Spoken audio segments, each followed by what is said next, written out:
Todo mundo ligado. Olá, temos mais uma dica importante dentro do nosso estudo de função. Na sequência, vamos falar hoje sobre função do primeiro grau. Esse estudo está diretamente relacionado ao conceito de função, que já foi citado em outra aula, e também a ideia de domínio e a ideia de imagem. Bom, primeiro, a forma geral de uma função do primeiro grau, f de x igual a ax mais b. Importante destacar que esta mesma expressão não precisa ter exatamente estas variáveis, né?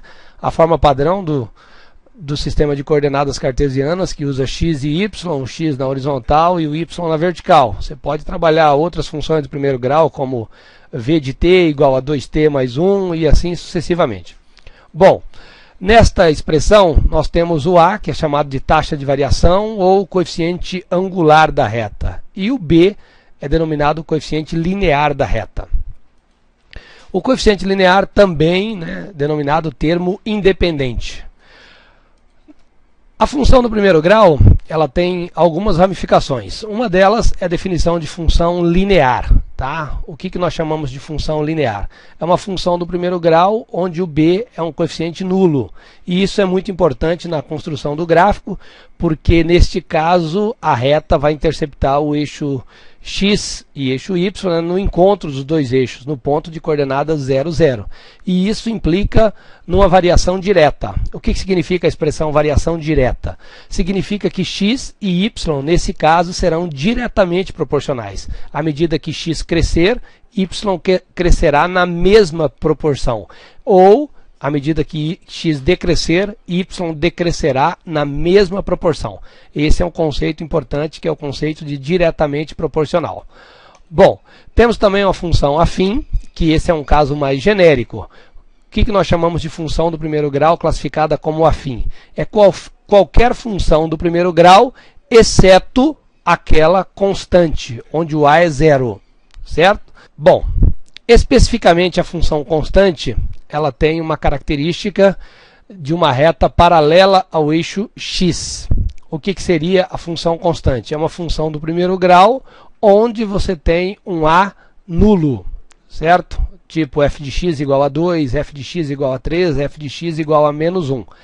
Esta expressão, na forma geral, seria y igual a k ou f de x igual a k com o k qualquer número real. Temos também o caso da função identidade. O que seria a função identidade? É uma função do primeiro grau em que o seu gráfico ele funciona como bissetriz do primeiro e do terceiro quadrante, certo? Seria a função y igual a x ou f de x igual a x. Bom, é importante quando você vai estudar uma função, independente dela ser do primeiro grau ou do segundo grau, fazer uma análise de crescimento e de decrescimento. O que seria isso? Você dizer se a função cresce ou se ela decresce dentro de um determinado intervalo. Quando você vai analisar a função do primeiro grau, o crescimento e o decrescimento ele é indicado exclusivamente pelo coeficiente a. Ou seja, quando a é maior do que 0, nós temos uma função crescente. Para a menor do que 0, nós temos uma função decrescente.